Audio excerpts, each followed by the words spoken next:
মায়ার পেটটা কেমন জানি বড় বড় দেখাচ্ছে। কোনোভাবে ও তো আবার ধুর, আমি এসব উল্টাপাল্টা কি চিন্তা করছি। হয়তো তারা প্রেমে লিপ্ত, কিন্তু এসবে নয়। তবে সকালে যা দেখলাম, না না আর মিলাতে পারছি না। আম্মু ধপ করে আমাকে টেনে তুলে বলল, তোর কি হয়েছে রে? একবার রেগে যাস, আরেকবার কান্না করিস, আরেকবার চিন্তায় মগ্ন। এসব কি? হ্যাঁ, সকাল সকাল আমি কি তোর সার্কাস খেলা দেখতে এখানে আসলাম? আর মেয়েটাকে এভাবে বকা দিলি কেন? আমি বললাম, আম্মু আমি এখন কিছু বলতে পারবো না, যাও তুমি গিয়ে তোমার কাজ করো, আমাকে একা থাকতে দাও তো একটু। আম্মু দাঁড়িয়ে বলল, কি ছেলে যে আমি জন্ম দিলাম, না কিছু বলে না কারো কথা শুনে। আচ্ছা তুই থাক, আমি গেলাম। যদি কিছু লাগে তাহলে আমাকে বলিস, কেমন? আমি এনে দিব। আর সাবধান, কাউকে বিরক্ত করিস না। এই বলে আম্মু আমার রুম থেকে বের হয়ে গেল। আসলে আমাদের দুই পরিবার মিলে একই বাসায় থাকি। আমার চাচার 3 মেয়ে, একজনের বিয়ে হয়ে গেছে, আর ছোটজন বিদেশে পড়াশোনা নিয়ে বিজি। আর মায়া হলো 2 নাম্বার।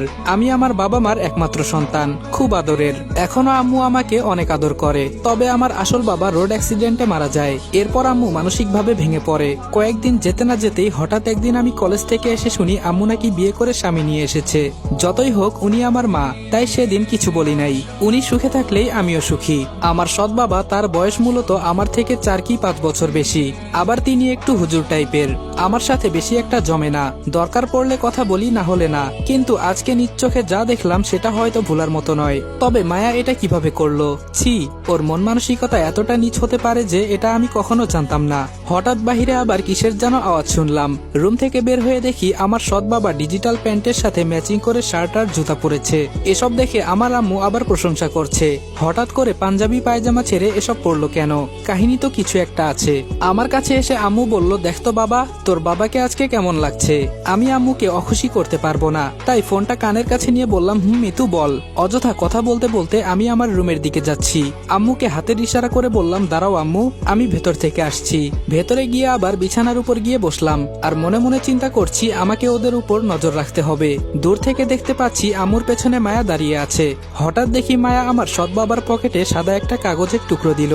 লাফ দিয়ে উঠে টেবিলের ড্রয়ার থেকে পিস্তল নিয়ে যেই রুম থেকে বের হতে যাব তখনই মনে পড়লো আমি এসব কি করছি। গরম গরম সব কাজ করলে তো হয় না। পিস্তলটা মূলত নিজের সেফটির জন্য রাখি আমি। ফোনটা বের করে মিতুকে কল দিলাম। মিতু হলো আমার বেস্ট ফ্রেন্ড। ও আমাদের এখানকার সরকারি হাসপাতালের একজন ডাক্তার। আমার আরেকজন বেস্ট ফ্রেন্ড হলো রিপন। আমি যদি জীবনের বেশিরভাগ সময় কাটাই তাহলে হিসাব করে দেখা যাবে ওদের সাথে জীবনের আনন্দময় মুহূর্তগুলো কাটিয়েছি। আর রিপন হলো একজন কৃষক। ওর সম্পর্কে এখন বলবো না, সাথে থাকেন জানতে পারবেন। মিতু ফোন রিসিভ করে বলল, লাভু বল। মিতু আমায় এই নামেই বেশি ডাকে।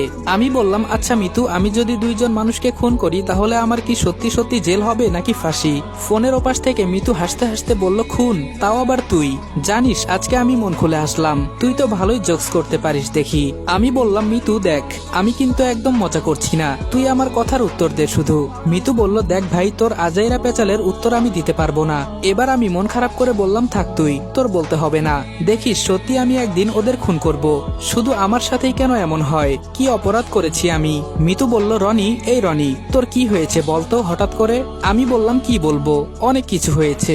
মিতু বলল, আচ্ছা তাহলে হাসপাতালে চলে আয় রিপনকে নিয়ে, আমার হাতে কিছু কাজ আছে, আগে কাজটা শেষ করি। ফোনটা কেটে দিলাম। আচ্ছা, সকালে কি আমার চোখের দেখা ভুল ছিল? হতেও পারে, আবার নাও হতে পারে। কিছুক্ষণ পর আম্মু ডেকে বলল নাস্তা করতে।